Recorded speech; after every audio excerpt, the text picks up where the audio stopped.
अस्सलामुअलैकुम वरहमतुल्लाहि वबरकातहू। दोस्तों की हाल है तुहाडा? ठीक हो? यकीनन तुसी ठीक ठाक होवोगे। और वेलकम बैक।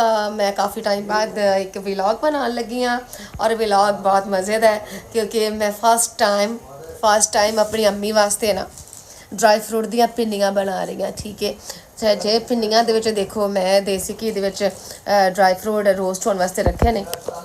ਇਹ देखो हजे है जी काफ़ी चीज़ां जड़ियां ने ना बाकी ने कुछ सारा कुछ होना है। तो मैं सोचा मैं ड्राई फ्रूट ਦੀਆਂ ਪਿੰਨੀਆਂ बना रही हाँ तो नाल मैं अपने व्यूवर्स नूं दस दियां कि मैं की कर रही हाँ। ठीक है तो अज व्लॉग भी बन जाएगा और तुसी दसो कि तुसी वीडियो कितों कितों देख रहे हो और ये वीडियो अच्छी लगे तो लाइक कमेंट शेयर ज़रूर करो जी। ठीक है जी तो मैं सारा कुछ नाल फ्राई कर ला तो नाल तुहानूं दसदी हाँ। ए देखो जी असी ना एक चम्मच पाया देसी घी, असी पाए बादाम माशाल्लाह।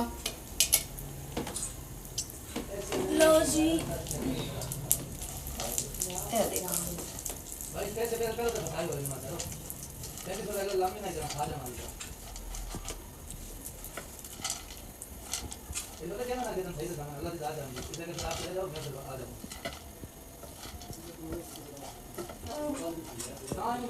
ऐसी फिर दोबारा जी देसी घी दी चम्मच पाइए तो ऐसी ड्राई फ्रूट बाहर कढ़ लैने। ठीक है जी हुण असीं इहदे विच पावांगे कुछ होर चीज़ां। ठीक है जी ए देखो जी असीं इहदे च पा रहे हैं काजू। बिस्मिल्लाह।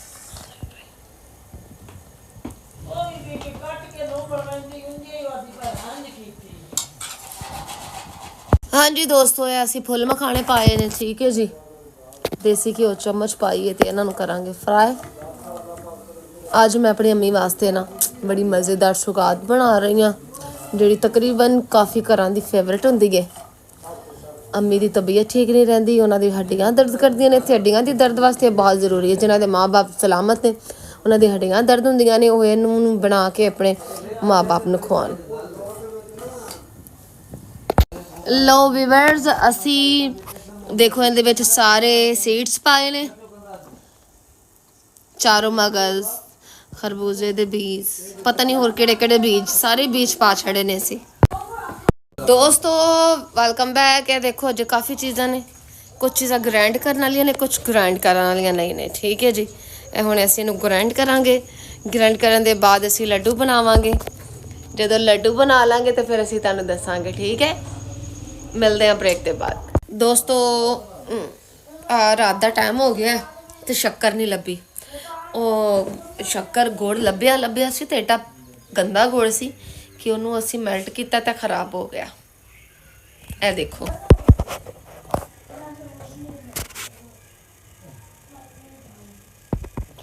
ਹੁਣ ਅਸੀਂ शक्कर मंगाइए फिर लड्डू बनाने आ ਤੇ फिर ਤੁਹਾਨੂੰ ਮੈਂ ਦੱਸਣੀ ਆ।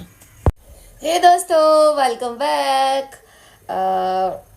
मैं बड़ी मुश्किल नाल पिन्नियां बना लिया।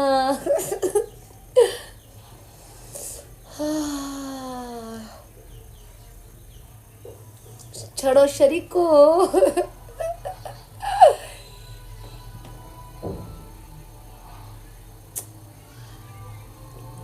तो दोस्तों देखो पिन्नियां बनाई बहुत मज़ेदार अल्हम्दुलिल्लाह पिन्नियां रेडी ने। बहुत मेहनत हुई है, बहुत मेहनत हुई है दोस्तों। मेरा लक थक गया है। सारे कहते हैं एडियां आसान ने पिन्नियां बनाना, एडियां आसान ने लेकिन सच पूछो बहुत मुश्किल है। इन्ने ड्राई फ्रूट कट्ठे करो, इन्ने सीड्स कट्ठे करो, देसी घी इकट्ठा करो है, फिर खजूरा ये वो हर चीज़ इकट्ठी करके अल्हम्दुलिल्लाह सारा कुछ बन चुके हैं। जिन्हें जिन्हें खाना है आ जाओ और मैंने कमेंट्स करना कि किन्नू पिन्नियां पसंद ने ड्राई फ्रूट दियाँ। ठीक है अलसी ड्राई फ्रूट और दीगर हर चीज़ इहदे विच है अल्हम्दुलिल्लाह। मेरी मम्मा वास्ते रेडी ने और जिन्हें जिन्हें खानी है मैंने कमेंट ज़रूर करना। ठीक है जी और तुसी कित्थे कित्थे वीडियो देख रहे हो मैंने मैसेज करके ज़रूर करना और दसना और मैं सब का शुक्रिया अदा करनी हाँ। जिहड़ा मेरी वीडियो देखता है लाइक कमेंट शेयर भी करिया करो यार, ये तुहाडे वालों प्यार मुहब्बत होंदा है। ठीक है मैं हजे तक यकीन मनो ट्राई नहीं की। ठीक है कैसी है ट्राई करने मैं सब तो छोटे वाली पिन्नी बना के रखी सी। देखो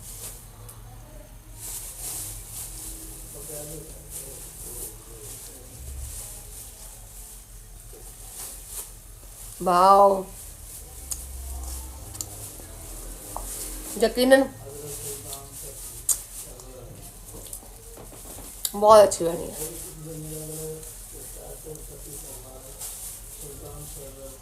फिर सोचते हो कि अपने हाथी बना के मैं मिठो, ऐसी गल नहीं, मैं बहुत मेहनत की थी।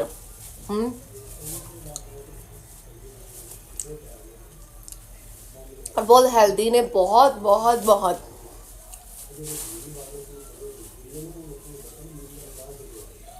हड्डियां के जोड़ों वास्ते, हड्डियां वास्ते, जोड़ों वास्ते बहुत अच्छा है। ठीक है,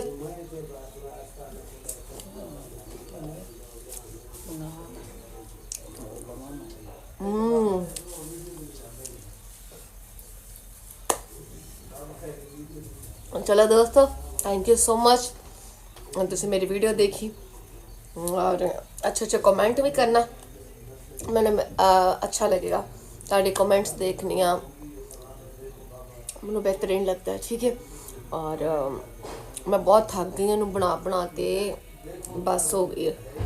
ठीक है दोस्तों, और दुआ मत याद रखना, ताड़ा एक लाइक, एक कमेंट मेरे दिल में बहुत खुशी पहुँचाता है, क्योंकि मैं मतलब हर दफ़ा कोशिश करनी मैं ताड़े वास्ते वीडियो बना सका, लेकिन काफ़ी अर्सा दराज तो मैं वीडियो नहीं सा बना रही, मेरे को टाइम नहीं सी, अजय भी टाइम नहीं सी है, लेकिन पिंडियाँ बना रही सा। मेरा भाई की तबीयत बहुत ज़्यादा ख़राब है, दुआ करना अल्लाह पाक मेरे भाई नू इफ्ज़ो ईमान च रखे। मेरी वालदा भी ठीक नहीं है, मेरे इस टाइम मेरे घर दे 3 लोग काफ़ी ज़्यादा बीमार ने, तो प्लीज़ दोस्तों उन्होंने वास्ते दुआ करना, अल्लाह पाक सब दे वालदान नू ज़िंदगी और सेहत अता फरमाए।